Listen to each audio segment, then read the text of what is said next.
ವೀಕ್ಷಕರೇ, seventh pay commission chart, seventh pay commission calculator, ಸ್ನೇಹಿತರೆ, ವೇತನ ಶ್ರೇಣಿಗಳ ಪರಿಷ್ಕರಣೆ ಮತ್ತು ಇತರ ಸಂಬಂಧಿತ ಆದೇಶಗಳು, ಕರ್ನಾಟಕ ಸರ್ಕಾರದ ನಡವಳಿ ಪತ್ರ. ಸ್ನೇಹಿತರೆ, ದಿನಾಂಕ 22/7/2024 ಸರ್ಕಾರಿ ಆದೇಶ ಸಂಖ್ಯೆ AE-21 SRP 2024.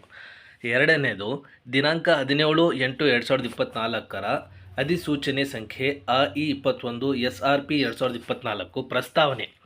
ರಾಜ್ಯ ಸರ್ಕಾರದ ನೀತಿಯಂತೆ 7ನೇ ರಾಜ್ಯ ವೇತನ ಆಯೋಗದ ಸಂಪುಟ 1ರಲ್ಲಿ ಶಿಫಾರಸುಗಳನ್ನು ಮೇಲೆ 1ರಲ್ಲಿ ಓದಲಾದ ದಿನಾಂಕ 22/7/2024 ಸರ್ಕಾರಿ ಆದೇಶದಲ್ಲಿ ನಮೂದಿಸಿರುವಂತೆ ಅಂಗೀಕರಿಸಲಾಗಿರುತ್ತದೆ.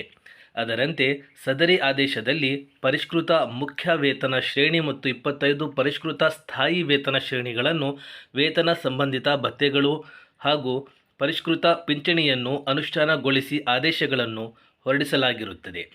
ಮೇಲೆ 2ರಲ್ಲಿ ಓದಲಾದ ದಿನಾಂಕ 17/8/2024 ಅಧಿಸೂಚನೆಯಲ್ಲಿ ಕರ್ನಾಟಕ ನಾಗರಿಕ ಸೇವಾ ಪರಿಷ್ಕೃತ ವೇತನ ನಿಯಮಗಳು 2024 ಅಧಿಸೂಚನೆಲಾಗಿರುತ್ತದೆ. ಆದುದರಿಂದ ಪರಿಷ್ಕೃತ ವೇತನ ಶ್ರೇಣಿಯಲ್ಲಿ ವೇತನ ನಿಗದಿಪಡಿಸುವ ಪಿಂಚಣಿ ಪರಿಷ್ಕರಣೆ ಮತ್ತು ವೇತನ ಸಂಬಂಧಿತ ಭತ್ಯೆಗಳ ಪರಿಷ್ಕರಣೆ ಕುರಿತಂತೆ ವಿಸ್ತಾರವಾದ ಆದೇಶಗಳನ್ನು ಹೊರಡಿಸುವುದು ಅಗತ್ಯವೆಂದು ಪರಿಗಣಿಸಲಾಗಿರುತ್ತದೆ. ಅದರಂತೆ ರಾಜ್ಯ ಸರ್ಕಾರವು ಈ ಕೆಳಕಂಡ ಆದೇಶಗಳನ್ನು ಹೊರಡಿಸಲು ಹರ್ಷಿಸುತ್ತದೆ.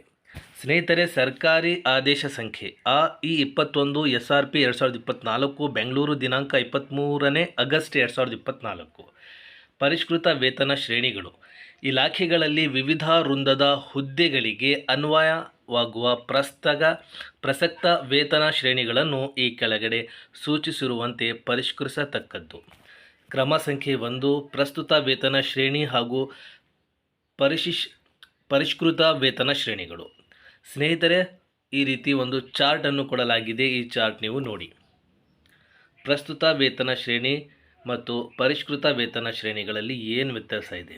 17,000ದಿಂದ 400, 18,600 ರಿಂದ 450, 20,400 ರಿಂದ 500, 22,400 ರಿಂದ 550, 24,600 ರಿಂದ 600, 27,650, 28,950.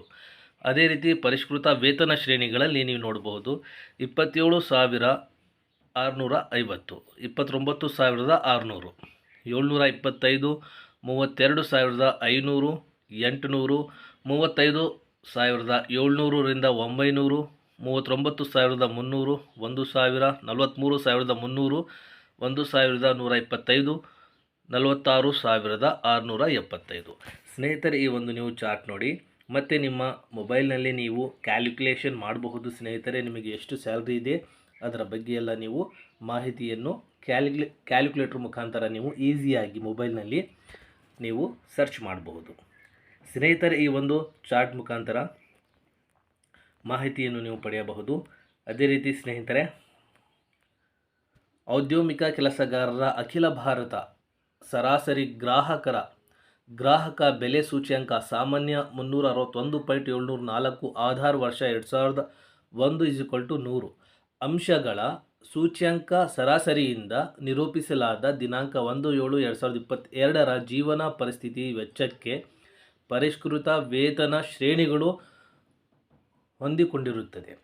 ಸ್ನೇಹಿತರೆ, ನೀವು ಇಲ್ಲಿ ನೋಡಬಹುದು ಪರಿಷ್ಕೃತ ವೇತನ ಶ್ರೇಣಿಗಳು, ಮುಖ್ಯ ವೇತನ ಶ್ರೇಣಿಗಳು ಹೇಗಿದ್ದಾವೆ ಅಂತ ಹೇಳಿ. ಸ್ನೇಹಿತರೆ, ನೀವು ನೋಡ್ತಾ ಇರಬಹುದು 27,650 ಇಲ್ಲಿಂದನ ಸಹ ಸ್ನೇಹಿತರೆ 24,120 ನಿರ್ದಿಷ್ಟ ಭಾಗಗಳಾಗಿವೆ. 1.3ನಲ್ಲಿ ತೋರಿಸುವಂತಹ ಒಂದು ಪರಿಷ್ಕೃತ ವೇತನ ಶ್ರೇಣಿಗಳು, ಮುಖ್ಯ ವೇತನ ಶ್ರೇಣಿಗಳು ಈ ರೀತಿ ಒಂದು ಕಾಣಬಹುದು ಸ್ನೇಹಿತರೆ. ಅದೇ ರೀತಿ ಸ್ನೇಹಿತರೆ, ನೆಕ್ಸ್ಟ್ 1ನೇ ಜುಲೈ 2022ಕ್ಕೆ ಅನ್ವಯಿಸುವಂತೆ ಹುದ್ದೆಗಳಿಗೆ ಅನ್ವಯವಾಗುವ ಪ್ರಸಕ್ತ ವೇತನ ಶ್ರೇಣಿ ಮತ್ತು ಅದಕ್ಕೆ ಸಂವಾದಿ ಸಮಾನಾಂತರ ಪರಿಷ್ಕೃತ ವೇತನ ಶ್ರೇಣಿಗಳು ಮೇಲಿನ ಖಂಡಿಕೆ 1.1ರ 2 ಮತ್ತು 3ನೇ ಅಂಕಣಗಳಲ್ಲಿ ನಿರ್ದಿಷ್ಟಪಡಿಸಿದಂತೆ ಇರತಕ್ಕದ್ದು. ಸ್ನೇಹಿತರೆ, ಜಾರಿಗೆ ಬರುವ ದಿನಾಂಕಗಳು 2.1 2024ರ ಪರಿಷ್ಕೃತ ವೇತನ ಶ್ರೇಣಿಗಳು 1ನೇ ಜುಲೈ 2022ರಿಂದ ಜಾರಿಗೆ ಬರುವಂತೆ ಅನ್ವಯವಾಗುತ್ತದೆ. ಪರಿಷ್ಕೃತ ವೇತನ ಶ್ರೇಣಿಗಳ ಅನುಷ್ಠಾನದ ಕಾರಣದಿಂದ ಉಂಟಾಗುವ ವೇತನ ಮತ್ತು ಪಿಂಚಣಿಯ ಆರ್ಥಿಕ ಲಾಭವು 1ನೇ ಆಗಸ್ಟ್ 2024ರಿಂದ ಲಭ್ಯವಾಗುತ್ತದೆ. 2.2 ವೇತನ ಶ್ರೇಣಿಗಳ ಮತ್ತು ಪಿಂಚಣಿಯ ಪರಿಷ್ಕರಣೆಯ ಕಾರಣದಿಂದ ಉಂಟಾಗುವ ವೇತನ ಮತ್ತು ಭತ್ಯೆಗಳು ಹಾಗೂ ಪಿಂಚಣಿಯ ಮೊತ್ತದಲ್ಲಿನ ಹೆಚ್ಚಳವನ್ನು 1ನೇ ಆಗಸ್ಟ್ 2024ರಿಂದ ನಗದಾಗಿ ಸಂದಾಯ ಮಾಡತಕ್ಕದ್ದು. ಪರಿಷ್ಕೃತ ವೇತನ ಶ್ರೇಣಿಗಳಲ್ಲಿ ವೇತನ ನಿಗದಿ 3.1 ಸರ್ಕಾರಿ ನೌಕರನ ಪ್ರಸಕ್ತ ವೇತನವನ್ನು ಸಮವಾದಿ ಪರಿಷ್ಕೃತ ವೇತನ ಶ್ರೇಣಿಯಲ್ಲಿ ಈ ಕೆಳಕಂಡ ವಿಧಾನದಲ್ಲಿ ನಿಗದಿಪಡಿಸತಕ್ಕದ್ದು. ದಿನಾಂಕ 1/7/2022ರಲ್ಲಿದ್ದಂತೆ ಮೂಲ ವೇತನ ದಿನಾಂಕ 1/7/2022ರಲ್ಲಿದ್ದಂತಹ ಬೆಲೆ ಸೂಚ್ಯಂಕ ಹಂತ 361.704ಕ್ಕೆ ಸಂವಾದಿಯಾಗಿ ಲಭ್ಯವಿದ್ದ 31% ತುಟ್ಟಿ ಭತ್ಯೆ. ಮೂರನೇದು ದಿನಾಂಕ 1/7/2022ರಲ್ಲಿ ಲಭ್ಯವಿದ್ದ ಮೂಲ ವೇತನದ ಮೇಲೆ 27.50% ರಷ್ಟು ಫಿಟ್ಮೆಂಟ್ ಸೌಲಭ್ಯ. ಈ ಮೇಲಿನ 1, 2, 3ರಲ್ಲಿ ನಮೂದಿಸಿರುವ ಉಪಲಬ್ಧಿಗಳನ್ನು ಒಟ್ಟುಗೂಡಿಸಿ ಲೆಕ್ಕ ಹಾಕಿದಾಗ ಬರುವ ಮೊತ್ತವನ್ನು ಸಂವಾದಿ ಪರಿಷ್ಕೃತ ವೇತನ ಶ್ರೇಣಿಯಲ್ಲಿ ಈ ಕೆಳಗಿನಂತೆ ನಿಗದಿಪಡಿಸತಕ್ಕದ್ದು. ಅಥವಾ ಪರ್ಯಾಯವಾಗಿ ದಿನಾಂಕ 1/7/2022ರಂದು ಲಭ್ಯವಿರುವ ಸರ್ಕಾರಿ ನೌಕರನ ಪ್ರಸಕ್ತ ಮೂಲ ವೇತನವನ್ನು 1.585 ಗುಣಕರಾಂಶದಿಂದ ಗುಣಿಸಿ ಪರಿಷ್ಕೃತ ವೇತನ ಶ್ರೇಣಿಯ ಸಂವಾದಿ ಹಂತಕ್ಕೆ ನಿಗದಿಪಡಿಸಬಹುದಾಗಿರುತ್ತದೆ. ಈ ರೀತಿ ಬಂದ ಮೊತ್ತವನ್ನು ರೂಪಾಯಿಯ ಪೂರ್ಣಾಂಕಕ್ಕೆ ಸೀಮಿತಗೊಳಿಸಿ ದಶಾಂಶಗಳನ್ನು ಕಡೆಗಣಿಸತಕ್ಕದ್ದು. ಈ ರೀತಿ ಬಂದ ಮೊತ್ತವು ನೌಕರನ ಪರಿಷ್ಕೃತ ವೇತನವಾಗಿರುತ್ತದೆ ಮತ್ತು ಅದನ್ನು ಆ ಕೆಳಕಂಡಂತೆ ಕ್ರಮಬದ್ಧಗೊಳಿಸತಕ್ಕದ್ದು.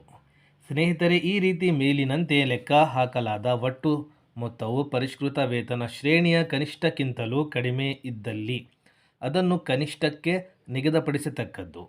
ಈ ಮೇಲಿನಂತೆ ಲೆಕ್ಕ ಹಾಕಲಾದ ಮೊತ್ತವು ಪರಿಷ್ಕೃತ ವೇತನ ಶ್ರೇಣಿಯ ಕನಿಷ್ಠ ಹಂತ ಅಥವಾ ಕನಿಷ್ಠಕ್ಕಿಂತ ಮೇಲ್ಪಟ್ಟ ಯಾವುದೇ ಹಂತಕ್ಕೆ ಸರಿಸಮಾನಾಗಿದ್ದಲ್ಲಿ ಅದನ್ನು ಅಂತಹ ಸರಿಸಮಾನದ ಹಂತಕ್ಕೆ ನಿಗದಿಪಡಿಸತಕ್ಕದ್ದು. ಈ ಮೇಲಿನಂತೆ ಲೆಕ್ಕ ಹಾಕಲಾದ ಮೊತ್ತವು ಪರಿಷ್ಕೃತ ವೇತನ ಶ್ರೇಣಿಯ ಕನಿಷ್ಠ ಹಂತಕ್ಕಿಂತ ಹೆಚ್ಚಾಗಿದ್ದು ಗರಿಷ್ಠದ ಹಂತಕ್ಕಿಂತ ಕಡಿಮೆ ಇದ್ದಲ್ಲಿ ಅದನ್ನು ಪರಿಷ್ಕೃತ ವೇತನ ಶ್ರೇಣಿಯ ನಂತರದ ಮೇಲಿನ ಹಂತಕ್ಕೆ ನಿಗದಿಪಡಿಸತಕ್ಕದ್ದು.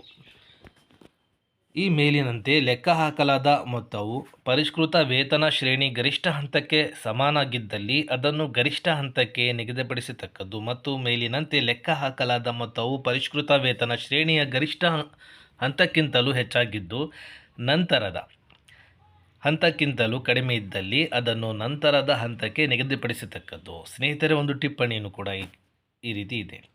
ಸ್ನೇಹಿತರೆ, ಈ ಉದ್ದೇಶಕ್ಕಾಗಿ ಪ್ರಸ್ತುತ ಉಪಲಬ್ಧವು 2024ರ ಕರ್ನಾಟಕ ನಾಗರಿಕ ಸೇವಾ ಪರಿಷ್ಕೃತ ವೇತನ ನಿಯಮಗಳ ನಿಯಮ 3ರ ಖಂಡ ಎಯಲ್ಲಿ ವ್ಯಾಖ್ಯಾನಿಸಿದ ಮೂಲ ವೇತನ ಮತ್ತು ಮೇಲಿನ ಖಂಡಿಕೆ 3.1ರಲ್ಲಿ ನಮೂದಿಸಿರುವ ತುಟ್ಟಿ ಭತ್ಯೆಯನ್ನು ಒಳಗೊಳ್ಳುತ್ತದೆ.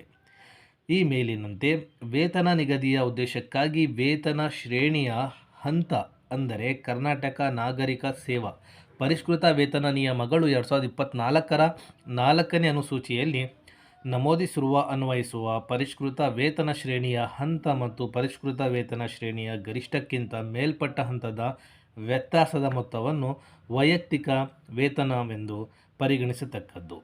ಸ್ನೇಹಿತರೆ, ಪ್ರಸಕ್ತ ವೇತನ ಶ್ರೇಣಿ ಮತ್ತು ಸಂವಾದಿ ಪರಿಷ್ಕೃತ ವೇತನ ಶ್ರೇಣಿಯಲ್ಲಿ ಹಂತಗಳು ಕರ್ನಾಟಕ ನಾಗರಿಕ ಸೇವಾ ಪರಿಷ್ಕೃತ ವೇತನ ನಿಯಮಗಳು 2024ರ ಅನುಬಂಧ 4ರಲ್ಲಿ ನಮೂದಿಸಿರುವ ಹೊಂದಿಕೆ ಕೋಷ್ಟಕದಲ್ಲಿ ಫಿಟ್ಮೆಂಟ್ ಟೇಬಲ್ ನಿರ್ದಿಷ್ಟಪಡಿಸಿದಂತೆ ಇರುತ್ತದೆ.